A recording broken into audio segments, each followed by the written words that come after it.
कोई तुम्हारा नहीं है। दूर दूर तक तुमको अपना कोई मोहल्ले का, पड़ोस का कोई नजर नहीं आएगा। वहाँ तो ये अकेला मन कोई नहीं साथी, वहाँ अकेला तू है, वहाँ कोई तेरा साथी नहीं। अब वहाँ क्या करोगे? वहाँ जब तुमको मारा जाएगा, काटा जाएगा, ढकेला जाएगा, तेल की कड़ाह में डाला जाएगा, तो तुम कस कस के चिल्लाओगे कि बचाओ बचाओ। तो वहाँ जम के दूध जो बैठे होंगे वो कहेंगे आप क्यों चिल्ला रहा है, आप क्यों चिल्ला रहा है? तब तो तुमको संत और महात्माओं की बात बताई गई, तब तुम्हारे ऊपर कोई असर नहीं हुआ। और अब तू चिल्ला चिल्ला के सुना रहा, कौन तेरी सुन रहा है? तब प्रेमियों जीव कस कस के बिलखता है, फिर उसी में गिर जाता है। ये दशा वहाँ मची हुई है। और यहाँ के लोग जीव को मरघट पे भेजने के बाद सफाई लो, सुथराई लो, लीपा पोती सब शुरू कर देते हैं कि अब सब शुद्धिकरण हो गया। लेकिन उससे पूछिए जाके उसकी क्या गति हो गई। यदि संतों का संग नहीं किया, गुरु महाराज बताते हैं, यदि संतों का संग नहीं किया, कभी सत्संग में नहीं आया, निर्मल भाव नहीं रहा, तो जीव की वहाँ कुगति, बहुत बड़ी कुगति होने वाली है। इसलिए कि कोई न साथी तेरा साथ निभाएगा, कोई न साथी तेरा साथ निभाएगा। छोड़ कर संसार जब तू जाएगा, कोई न साथी तेरा साथ निभाएगा। इसे पेट भरने की खातिर तू पाप कमाता निस दिन, इसे पेट भरने की खातिर तू पाप कमाता निस दिन। शमशान में लकड़ी रख कर तेरे आग लगेगी, आग हो जाएगा, कोई न साथी तेरा साथ निभाएगा।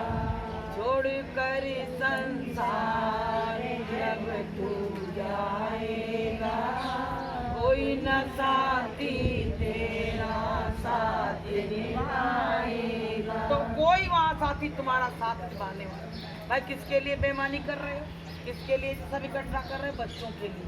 यही तो वही बच्चे हमको ठोकर दे के घर से निकालते हैं। आप क्या करोगे? बहुत कम इतने लोग बैठे हैं, बहुत कम ऐसे घर होंगे जिसमें बच्चे अपने माता पिता से सही ढंग से बात करते हैं। नहीं तो बहुएं आई कहते हैं माता पिता तब तक बेटा है जब तक बहू नहीं आई, बिटिया तब तक बिटिया है तुम्हारी जब तक दामाद नहीं है। उसके बाद इनके आने के बाद अपना अधिकार समझ लेना खत्म होता है। प्रेमियों की नहीं होता है? भाई बिटिया आती है तो अपने ससुराल के गुणगान गाती रहती, कहती हमको जाना है, हमारे ससुर बीमार है, रोटी बनाने पानी बनाने, यही तो करती है। अब उनसे तुमसे नाता उसका खत्म हो गया, उसका मोह प्रीति जो थी वो खत्म हो गई।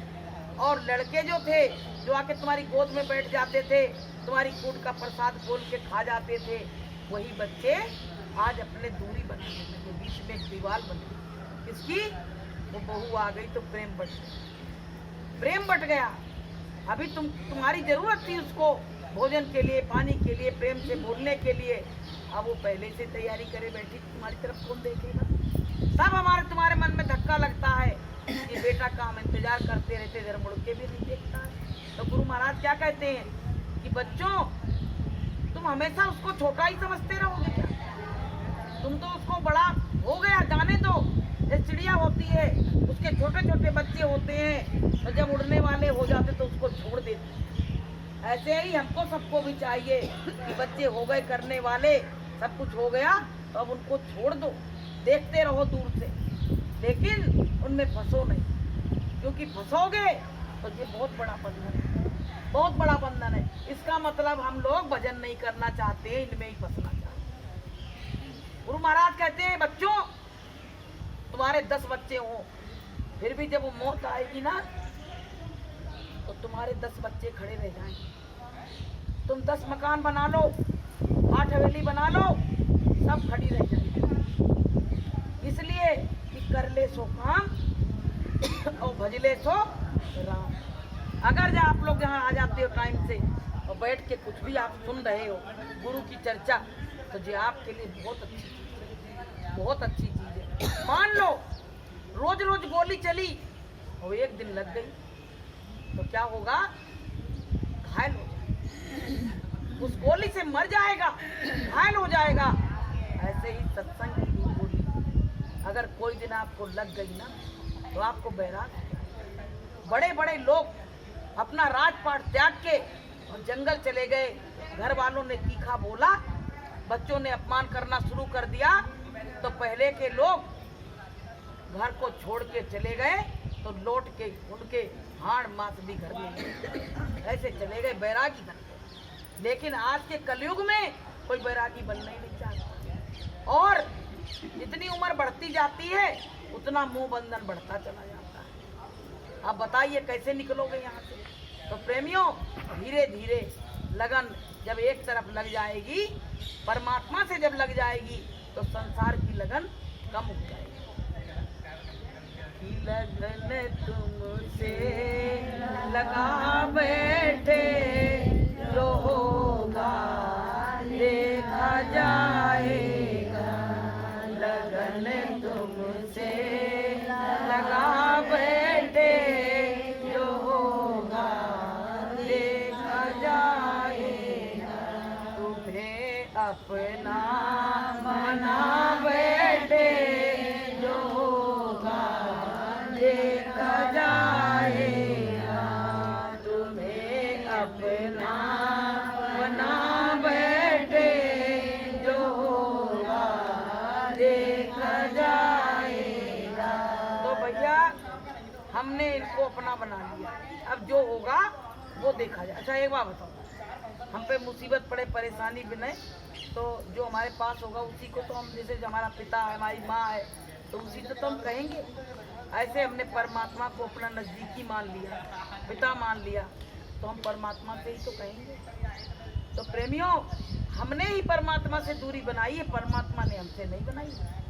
जब माँ के गर्भ में थे तो एक ही संग रह रहे थे, एक ही जगह रह रहे थे, क्योंकि हम तो दुख में पड़े थे और परमात्मा मेरी संभाल कर रहा था, मेरी देख रेख कर रहा था। तो 9 महीने तक तो उससे नाता जुड़ा रहा बहुत ज़्यादा, और 9 महीने के बाद जब हम बाहर निकल के आए तो उससे हमने बाय बाय टाटा कर लिया, उससे नाता तोड़ दिया, क्योंकि अब हम समर्थ हो गए। वो पिता को छोड़ के हमको ये नकली पिता मिल गए, नकली माँ मिल गई पालने के लिए, पोसने के लिए। हालांकि मेरा कर कुछ नहीं सकती है, केवल सेवा कर सकती है, मेरे दुख सुख में कभी काम नहीं आ सकती है। और ऐसे लोग मिल गए तो असली छोड़ के हम नकली में फंस गए। जैसे इसने अभी बताया ना कि नकली दुकानों पे बहुत भीड़ हो, वो असली पे कम है। तो प्रेमियों, ये असली दुकान है, असली दुकान है गुरु का दरबार। इनसे जो नाता जोड़ लेगा उसका जन्म मरण गुरु महाराज कहते बच्चों। अच्छा एक बात बताओ, कोई भागवत में कथा में हमसे एक बात किसी ने नहीं कही, कौन सी बात?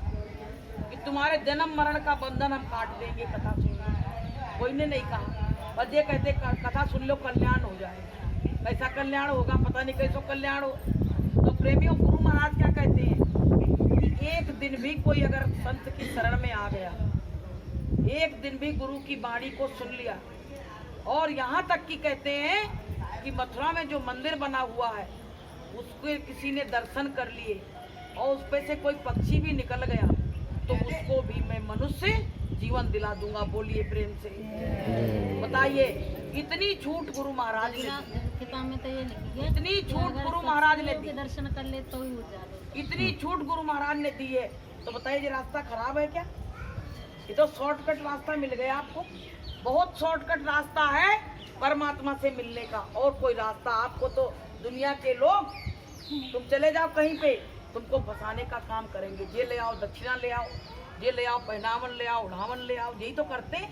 ये फल ले आओ, वो फ्रूट ले आओ, और तुमने भेजा तो गाय, तुमको प्रसाद भी नहीं मिलेगा। तो प्रेमियों, हमारे यहाँ ये सब कुछ भी आपको नहीं करना, कुछ भी मत लाओ। आप श्रद्धा का एक फूल ला के गुरु के चरणों में चढ़ाओ। इतने दिन सत्संग यहाँ होते हो गए, हमने किसी से कुछ कही कि ये ले आना, वो ले आना, कभी भी जो बना वो यहाँ ला के मालिक की दया से रख गया, प्रसाद बच गया। तो प्रेमियों, हमको बड़ी सब्र शांति से रहना। आपको हम एक बात बताएं, परमात्मा से जैसे लोग गाड़ी में बैठते हैं तो क्या कहते हैं कि पीछे की सीट पे बड़े धक्का लगते हैं। कहते हैं क्यों लगते हैं धक्का? और कहते हैं आगे की सीट पे बैठो तो बड़ी आराम रहती है, क्योंकि वो ड्राइवर की सीट से वो सीट बहुत दूर है। ऐसे ही जब हम परमात्मा से दूर हो जाते हैं तो हमको जीवन में धक्के खाने पड़ते हैं। जब हम परमात्मा से दूर हो जाते हैं तो जैसे उस सीट पे धक्के लगते हैं पीछे बैठ के, ऐसे जब हम परमात्मा से दूरी बना लेते हैं तो हमको ऐसे ही धक्के लगते रहते हैं, बुलाटे खाते रहते हैं और रोते रहते हैं। तो प्रेमियों, अगर हमको धक्के नहीं खाना है तो ड्राइवर के पास बैठो जाके, जैसे हमारा सतगुरु ड्राइवर है उसके पास बैठो और उसके जितने नजदीक चले जाते जाओगे उतने ही धक्के संसार के तुम्हारे खत्म हो जाएंगे और गुरु तुमको अपना बना लेगा। तो प्रेमियों, हमको तुमको वो काम करना है। हमको कहाँ देखो, हमसे कितने लोग बिछड़ के जा रहे हैं। यहीं पे बहुत लोग आते थे और देखते थे कि बहन जी आती थी बड़ी वाली, इतने प्रेम से सत्संग सुनती थी और ये जगह उनकी बैठने की थी, देखते देखते गायब हो गई। हमारे घर में परिवार में कितने लोग थे, देखते देखते गायब हो गए। हम चाह रहे हैं कि वो नहीं जाए, ये चला जाएगा, हम इसके बिना रह नहीं पाएंगे, और फिर भी वो काल आता है, खींच के लेके चला जाता है। हमारा जिगर का टुकड़ा हो, हमारा बच्चा हो, पति हो, लेकिन वो कहता नहीं, तुम्हारा इतने दिन का हिसाब था, और छोड़ के चला जाता है। रोते बिलखते रह जाते हैं, क्या मिलता है? हाथ पल्ले कुछ रह जाता है। तो गुरु महाराज कहते हैं, बच्चों तुम हर जीवन में रोए हो। जब तुम पशु बने, पक्षी बने, तुम्हारे बच्चों को छुड़ाया गया, उनको काटा गया, मारा गया, तो तुम बिलख बिलख के रोए। तो तुम्हारे दुख को मुझसे देखा नहीं जा रहा है। अब तुम संतों की शरण में आ जाओ और अपना काम बना लो, और यही काम करके तुम आवागमन से छुटकारा पा सकते। तो प्रेमियों, हमको तुमको अब यही काम करना है, गुरु की शरण ढूंढना है। हम ये नहीं कहते हमारे गुरु जी को तुम गुरु बना लो, तुमको जो रास्ता अच्छा दिखे देखो, लेकिन ये जरूर ध्यान रखना जो हमको आत्म ज्ञान दे, जो मेरी आत्मा के बारे में बताए, वही गुरु सच्चा है। अगर तुमको दुनिया के वृतांत में फंसा रहा है तो दुनिया में तो वैसे ही हम फंसे पड़े हैं। तो प्रेमियों, आत्मा और परमात्मा के संबंध के बारे में बताए कि तुम्हारा जन्म मरण कैसे छूटेगा, तुम्हारी जीवात्मा कहाँ से आई और कहाँ जाएगी, तुम कौन हो, ये बात को जो बताए वही सच्चा गुरु है। हमारे गुरु महाराज जिन बातों को बताते हैं तो हमको पूरा विश्वास हो गया, क्योंकि जो चीज किसी ने देखी नहीं वो कैसे बता देगा। गुरु महाराज नित वहां जाते हैं दरबार में, और नित वहां से आते हैं और उस घर की खबर लेके आते हैं और अपने जीवों को यहाँ बताते हैं। तो कहा गया कि जब तक गुरु मिले नहीं साचा, और तब तक गुरु करो 10 पाँच, चाहे 10-5 गुरु बदलने पड़े, लेकिन सत्यता का गुरु ना मिले जो हमको भवसागर से पार लगा दे, जो हमारे मरघट पे मर गए तब भी खड़ा है, और हम जा रहे हैं तब भी खड़ा है, और वहाँ मेरा मुकदमा जीतने के लिए खड़ा है, तैयार खड़ा वकील बन के। तो ऐसे गुरु की हमको जरूरत है, ऐसे वैसे गुरु की जरूरत नहीं है कि गुरु गुरु जगह जगह गुरुआ फिरे, कंठी माला ले और स्वर्ग जाओ चाहे नरक जाओ, हमें दक्षिणा दे। तो ऐसे गुरु की जरूरत नहीं है। दक्षिणा क्या है भाई? हम गरीब दुखिया को दे देंगे, कोई गरीब दुखी परेशान है उसको दे देंगे। तो प्रेमियों, हमारे गुरु ये रास्ता हम लोगों को बहुत, क्योंकि तमाम लोगों ने प्रमाण दिया कि यहाँ जाने के बाद हमारी क्या गति है। आपका इतना स्वागत और सत्कार किया जाता है, गुरु संग में रहते हैं, बाकायदा वहाँ रास्ता दे दिया जाता है, और हाथ जोड़ के जिस देवी देवता जो आप कहते हो, ब्रह्मा विष्णु महादेव आद्या महाशक्ति, ये सब शक्तियाँ खड़ी हो जाती हैं हाथ जोड़ के। कौन के लोग आ रहे हैं? भैया गुरुदेव के बंदे आ रहे हैं, जो गुरु की शरण में गए वो आ रहे हैं। इनका भव्य स्वागत किया जाए, तो तमाम तरह का स्वागत किया जाता है, फूलों से उत्सव, तो आरती उतारी जाती है। तो बताइए, गुरु के संग है तभी तो स्वागत हुआ। अगर हम गुरु के संग ना होते तो मेरा कौन स्वागत करता? तो प्रेमियों, हमारा तुम्हारा गुरु जो है, हम तो हमारा तो है ही है, हम आपका नहीं कह रहे हैं। अगर अच्छा लगे तो जय गुरुदेव नाम प्रभु की आप माला शुरू कर दो, उससे आपका बहुत बड़ा लाभ मिलेगा, बहुत बड़ा। आपके दुकान में, दफ्तर में, खेती में, आपके स्वास्थ्य में, सब में बरकत मिलेगी। आप ये मान के चलो। और जब यहाँ से हमारा जाना होगा, जब यहाँ से आखिरी विदाई होगी, तब भी हमारे घर वाले, परिवार वाले क्या करेंगे? पत्नी तो जाएगी देहरी तक, देहरी के बाहर नहीं उतर सकती है, उसका पति जा रहा है, इतने दिनों का नाता जुड़ा था और जा रहा हमेशा के लिए, तो वो रोड पे जाके वहां तक विदा भी नहीं कर सकती, इतना बंधन लगा हुआ है। वहीं फिर पटक पटक के रो लेती है, लेकिन लोग उसको देरी से उतरने नहीं देते हैं। और हमारे सगे संबंधी जाते हैं तो कुछ लोग तो वहां जाके थोड़ी दूर से विदा करके लौट आते हैं, और कुछ लोग जाते हैं तो हमको जला के हमारे ऊपर कंडा और लकड़ियां डाल के, और जब हम अधजले हो जाते हैं तो मुड़ के देखते हैं और सीधे चले आते हैं। अब तुम जानो और तुम्हारा काम जाने, लेकिन गुरु वहाँ बराबर खड़ा रहता है, बराबर उसकी निगरानी करता है। तो प्रेमियों, गुरु अच्छा है कि नहीं है? गुरु बनाना जरूरी कि नहीं है? ये बताओ। तुम चाहे जितना बड़ा परिवार हो जाए, लेकिन अगर गुरु नहीं बनाया तो तुमने कुछ भी नहीं बनाया। तो भैया, आप लोग रोज आते हो, यहाँ सुनते हो, और आप लोगों का बड़ा सौभाग्य है। हम तो कहते हैं आपके अंदर गुरुदेव ने प्रेरणा जगाई। आपको हम बताएं, जैसे पारस पत्थर होता है तो लोहा जब जंग लगा नहीं होता है तो उसको खींच लेता है, और जो जंग लगा होता है उसको नहीं खींच पाता है। तो प्रेमियों, अगर आपके अंदर बहुत बुराइयां होंगी तो हम नहीं कह सकते हैं, लेकिन आपके अंदर अगर थोड़ी बुराई होगी तो आपको हम सत्य बात बताते हैं कि गुरुदेव आपको एक ना एक दिन जरूर खींच लेंगे। बोलिए प्रेम से, जरूर खींच लेंगे। आपको सपना देंगे, आपके काम बनाएंगे, तो आपको आना ही पड़ेगा, आना ही पड़ेगा। क्या करोगे? और तमाम यहाँ मूड हिल रहे हैं, इनके सबके तमाम काम बने हैं, तभी तो जी मुंडी हिल रही है, मैं काहे को हिलती। तो प्रेमियों, बहुत बड़े बड़े प्रमाण इसमें बैठे हैं। अब तो हमें टाइम नहीं है, तो हम आपको बताते। इसमें ऐसे ऐसे प्रमाण बने हैं, मिले हैं कि जिन डॉक्टरों ने बिल्कुल साफ मना कर दिया कि अब कोई इलाज नहीं हो सकता है, जीव असहाय होकर रोने लगा कि जब हम चल ही नहीं सकते तो मेरा जीवन बेकार हो गया। भाई, कोई हमसे कह दे कि यहीं पे तुमको दिनों रात बैठना है, यहीं लेटरिन जाओगी, यहीं बाथरूम जाओगी, यहीं खाओगी, तुमको अब चलना ही फिरना बंद है, अब तुम चल ही नहीं सकती सर, तो हमारी क्या हालत होगी। तो प्रेमियों, ये बैठी दीदी, ये प्रमाण डॉक्टर ने जवाब दे दिया। और देखिए, वहीं रोती रहती। हम लोग मिलने गए तो वहीं रोती रही और अपना भजन नहीं छोड़ा, लेटे लेटे करती रही।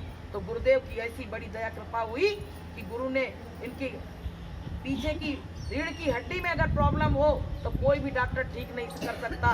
और प्रेमियों जी उठ के खड़ी हो गई। बोलिए इनके लिए प्रेम से। तो बताइए, गुरु महाराज सब, लेकिन आप बस उनको एकांत में बैठ के तुमको रोना पड़ेगा कि हंसे हंस कंत ना पाइया और जिन पाया तिन रोए, और हंसे खेल जो पिया मिले तो कौन दुआगी। अगर हंस खेल के परमात्मा मिल जाता तो मीरा काहे रोती रात रात भर, उनकी पूरी तकिया कैसे भीग जाती और निचुड़ जाती, बाल्टी बाल्टी भर पानी उसका आंसुओं का निकल जाता। तो प्रेमियों, अगर वो इतना रोई ना होती तो परमात्मा भी नहीं मिला। हम लोग नहीं रो रहे तो हमको कौन मिल रहा है? कौन मिल रहा है? बढ़िया खा पी रहे हैं, मस्ती से घूम रहे हैं, तो कैसे परमात्मा मिलेगा? उसके लिए तो दुनिया की सब चीजें तुमको छोड़नी पड़ेंगी। तुमको बैराग अंदर से आ जाएगा।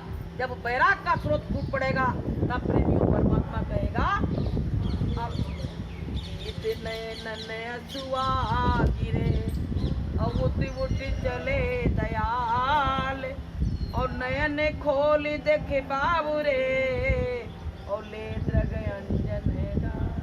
जब आंसू गिरते हैं ना तो तुम्हारे नातेदार, रिश्तेदार, घर वाले तो कहेंगे ये तो ढोंग के आंसू गिरा रहे हैं, ये तो मतलबी हैं, यही कहेंगे।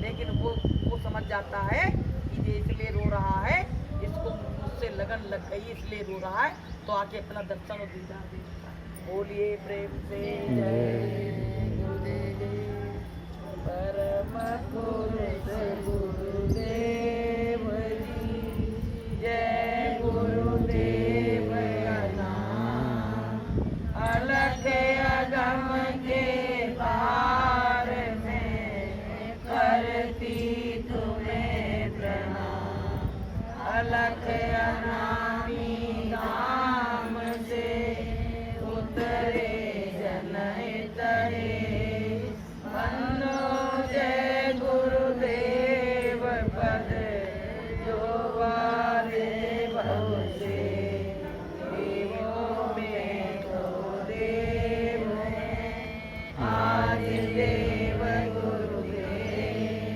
तुमको कोटि प्रणाम है, सतगुरु जय गुरुदेव, जय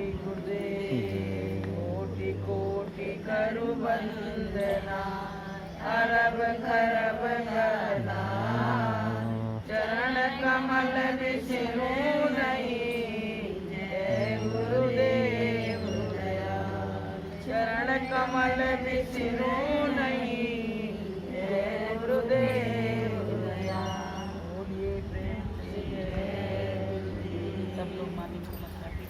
अब जितने भी राम